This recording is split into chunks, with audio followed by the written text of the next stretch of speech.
Hi friends, welcome to EVC మస్తీ.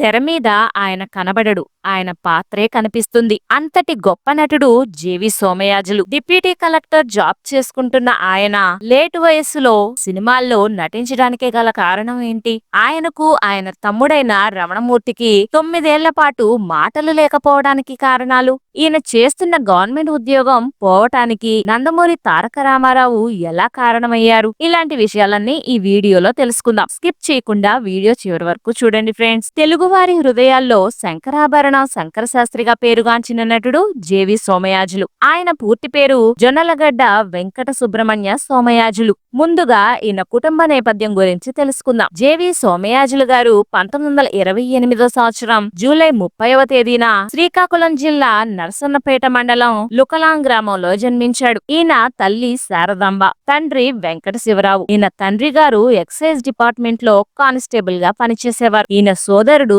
చలనచిత్ర పరిశ్రమలో ప్రసిద్ధ నటుడు జేవి రమణమూర్తి. సోమయాజులు విజయనగరంలో చదువుకున్నారు. చదువుకునే రోజుల్లో విజయనగరంలోనే నాటకాలు వేస్తూ ఉండేవారు. వారి అమ్మగారు నాటకాల విషయాల్లో బాగా ప్రోత్సాహాన్నిస్తుండేవారు. తన సోదరుడు రమణమూర్తితో కలిసి గురజాడ అప్పారావు గారి ప్రసిద్ధ నాటకమైన కన్యాశుల్కాన్ని ప్రదర్శిస్తూ ఉండేవారు జేవి సోమయాజులు గారు. అయితే వీళ్ళిద్దరూ కలిసి మొత్తం మీద 45 ఏళ్లలో 500 ప్రదర్శనలు ఇచ్చారు. ముఖ్యంగా కన్యాశుల్కంలో రామప్ప పంతులు పాత్ర ఆయనకెంతో పేరు తెచ్చిపెట్టింది. అయితే తర్వాతి కాలంలో అన్నదమ్ముల మధ్య గొడవకి కారణం కూడా ఈ నాటకమే అయింది. అదెలాగో ముందు ముందు చెప్పుకుందాం. జేవి సోమయాజులు గారు స్వయం కృషితోనే నటన ప్రస్థానాన్ని ప్రారంభించారు. 1942 సంవత్సరంలో కుటుంబమంతా మొదటి ప్రపంచ యుద్ధ ప్రభావంతో, ఆ తర్వాత రెండవ ప్రపంచ యుద్ధ కారణంగా ఆర్థిక సంక్షోభంలో కూరుకుపోయారు. కుటుంబం కోసం తాను నమ్మిన నాటక రంగాన్ని ఆశ్రయించి ఆ నాటక రంగానికి అంకితమయ్యారు జేవి సోమయాజులు. 1946 నుండి తన సోదరుడు జేవి రమణమూర్తితో కలిసి నాటకాల్లో నటించారు. ఆంధ్ర నాటక కళా పరిషత్తులో నాటకాలు వేస్తూ ఎన్నో బహుమతులు గెలుచుకున్నారు జేవి సోమయాజులు గారు. నాటకాల్లో బాగా వేశావని అందరూ అనడంతో నాటకాలు వేస్తూనే చక్కగా చదువుకునేవారాయన. చదువు పూర్తయ్యాక రెవెన్యూ శాఖలో ఉద్యోగ బాధ్యతలు నిర్వహిస్తూ అంచెలంచెలుగా డిప్యూటీ కలెక్టర్ స్థాయికి చేరుకున్నారు. స్పెషల్ డిప్యూటీ కలెక్టర్ గా ఎదిగినా ఎవరైనా వచ్చి సాయం అడిగితే తన అధికార పరిధిలో చేయగలిగినంత చేసేవాళ్లు జేవి సోమయాజులు గారు. ఆయన మహబూబ్ నగర్ లో డిప్యూటీ కలెక్టర్ గా బాధ్యతలు నిర్వహిస్తున్న రోజుల్లో అనుకోకుండా శంకరాభరణం సినిమాలో నటించే అవకాశం వచ్చింది. ఈ సినిమాకు ముందే దర్శకుడు యోగి రూపొందించిన రాధాకృష్ణయ్య సినిమాలో ఓ ముఖ్య పాత్రను పోషించారాయన. అయితే ఆ సినిమా హిట్ అయింది గాని ఆయనకంత గుర్తింపు రాలేదు. ఆ తరువాత శంకరాభరణం సినిమాలోని ఆయన వేసిన శంకర శాస్త్రి పాత్ర ప్రేక్షకులకు బాగా కనెక్ట్ అయింది. ఆ సినిమాతో సోమయాజులు గారి పేరు మారుమ్రోగిపోయింది. అసలు ఈ సినిమాలో అవకాశం ఎలా వచ్చిందో ఇప్పుడు తెలుసుకుందాం. అది తెలుసుకునే ముందు వీడియోకి ఓ లైక్ ఇవ్వండి ఫ్రెండ్స్. ఇచ్చారా? Thank you friends. సోమయాజులు సోదరుడు రమణమూర్తికి విశ్వనాథ్ గారు శంకరాభరణం సినిమాకి గాను సెలక్షన్స్ చేస్తున్నారని తెలిసింది. అది తెలిసి నిర్మాత అయిన ఏడిద నాగేశ్వరరావు గారు రమణమూర్తి గారికి క్లాస్మేట్. ఆయన ద్వారా విశ్వనాథ్ ని కలిశారు సోమయాజులు గారు. అప్పటికే విశ్వనాథ్ గారు కృష్ణరాజు, శివాజీ గణేశన్ లాంటి వాళ్ళ పేర్లు అనుకున్నారు. అయితే కథ ప్రకారం ఎలాంటి ఇమేజ్ లేని కొత్త వ్యక్తిని తీసుకుంటే బాగుంటుందని విశ్వనాథ్ గారి ఆలోచన. అందుకే జేవి సోమయాజులు గారిని సెలెక్ట్ చేసి పిలిపించారు. ఆయన ఆకారం చూసి మొదట కొంచెం కంగారు పడినా ఓ సంగీత విద్వాంసుడు అందమైన హీరోలా ఎందుకుండాలి, కొంత అహంభావం, మరికొంత ఔదార్యం, ఇంకొంత డాంబికం, శంకర శాస్త్రికి ఉండే లక్షణాలన్నీ సోమయాజులకు ఉన్నట్లే అనిపించింది విశ్వనాథ్ గారికి. ఆయన ఓసారి మేకప్ టెస్ట్ వేసి చూద్దామనుకున్నారు. అయితే విశ్వనాథ్ గారు సోమయాజులు గారితో మీకు కొంచెం ఇబ్బంది పెట్టే గెటప్ వేసి టెస్ట్ చేస్తాను, అంతా అయ్యాక ఆ పాత్రకు మీరు సరిపోయారని మేం భావిస్తే మిమ్మల్ని ఈ సినిమాకి తీసుకుంటాం, మీరేమాత్రం ఫీల్ కాకూడదు అని విశ్వనాథ్ గారు సోమయాజులు గారికి ముందే చెప్పారు.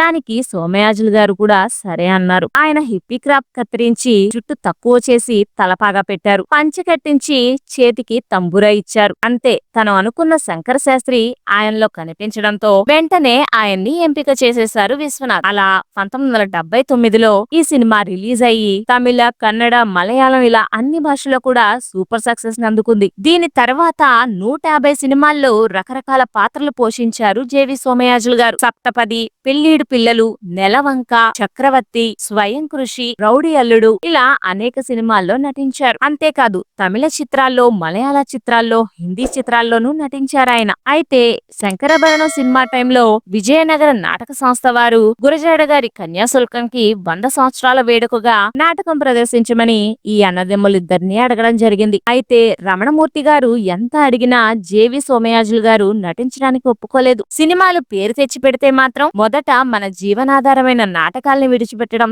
సరికాదని కోప్పడటంతో అప్పటి నుంచి జేవి సోమయాజులు గారు రమణమూర్తి గారితో మాట్లాడడం మానేశారు. 9 ఏళ్ల వరకు వాళ్ళిద్దరికి మాటలు లేవు. ఆ తర్వాత కొంతకాలానికి బాపు దర్శకత్వంలో 1981లో త్యాగయ్య చిత్రంలో నటించడానికి సోమయాజులు అంగీకరించారు. తంజావూరులో ఈ చిత్రం షూటింగ్ జరుగుతోంది. సోమయాజులు అక్కడ ఉన్నారని తెలిసి అన్ని భాషలకు చెందిన జనం రావడం, పెద్ద చిన్న అనే తేడా లేకుండా అందరూ సోమయాజులు గారి పాదాలను తాకి కళ్ళకు అద్దుకొని నమస్కరించేవారు. సోమయాజులు గారు కూడా ఈ పాదాభివందనాలకు అలవాటు పడిపోయారు. ఒకరోజు త్యాగయ్య సినిమా షూటింగ్ అప్పుడు ఆయన చెట్టు చాటున నిలబడి సిగరెట్ కాలుస్తున్నారు. అది కొంతమంది అభిమానులు చూసి ఆయన దగ్గరకు వచ్చి వంగి దండాలు పెట్టి, అయ్యగారు మీరు సిగరెట్ కాల్చకండి, మేం భరించలేం అన్నారు. ఇదంతా చెప్పడం సోమయాజుల్ని తక్కువ చేయటానికి కాదు, శంకర శాస్త్రి పాత్ర పోషించిన తర్వాత ఆయన ప్రేక్షకుల దృష్టిలో ఎంత ఎదిగిపోయారో చెప్పటానికి. ఆ తర్వాత బాపు దర్శకత్వంలో త్యాగయ్య,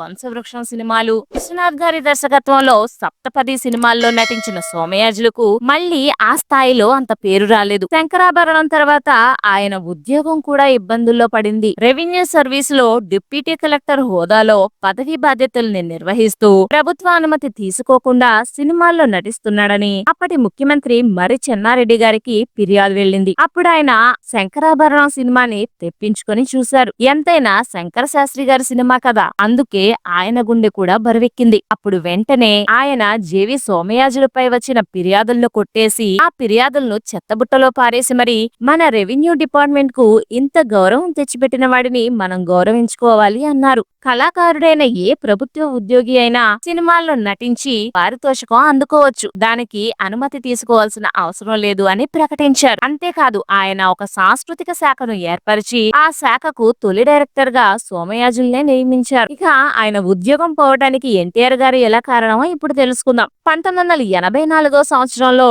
ఎన్టీ రామారావు గారు ప్రభుత్వంలో 57 ఏళ్లు ఉన్న పదవి విరమణను 55 ఏళ్లకు తగ్గించారు. ఆ వేటుకి సోమయాజులు గారు కూడా బలయ్యారు. ఈయన కొన్నాళ్లు రాష్ట్ర సాంస్కృతిక డైరెక్టర్ హోదాలో పనిచేసి అందులోనే పదవి విరమణ చేశారు. జేవి సోమయాజులు గారిని పొట్టి శ్రీరాములు విశ్వవిద్యాలయం గౌరవించింది. అక్కడి రంగస్థల కళల శాఖకు సోమయాజులు అధిపతిగా నియమితులయ్యారు. ఈ క్రమంలోనే 1993 మార్చి 8వ తేదీన రసరంజని నాటక కళా సంస్థను నెలకొల్పారు. నాటకరంగ వికాసానికి ఈ సంస్థ ఎంతో కృషి చేసింది. ఇక మొత్తంగా 150 సినిమాల్లో ఆయన నటించారు. టీవీ సీరియల్స్ లో కూడా ఎన్నో పాత్రలు ధరించారు ఆయన. నాటక, సినిమా, టీవీ రంగాలకు ఎనలేని కీర్తి తెచ్చిపెట్టిన గనుడాయన. 2004వ సంవత్సరం ఏప్రిల్ 27వ తేదీన 76 ఏళ్ల వయస్సులో హైదరాబాద్ లో గుండెపోటుతో ఈ లోకం నుంచి జేవి సోమయాజులు గారు నిష్క్రమించారు. చివరి క్షణం వరకు నటన మీద ఆరాధనా భావంతోనే ఉండేవారు. భారతీయ సినిమాకు 100 సంవత్సరాల సందర్భంగా ఫోర్బ్స్ విడుదల చేసిన బెస్ట్ 25 పెర్ఫార్మెన్స్ ఆఫ్ ఇండియన్స్ లో సోమయాజులు గారికి చోటు దక్కింది. సోమయాజులు గారి సినిమాల్లో మీకు బాగా నచ్చిన సినిమా ఏదో కామెంట్స్ లో కామెంట్ చేయండి. అలాగే మా వీడియోని లైక్ చేసి, షేర్ చేసి, సబ్స్క్రైబ్ చేసుకోండి friends. Thanks for watching friends. జై హింద్.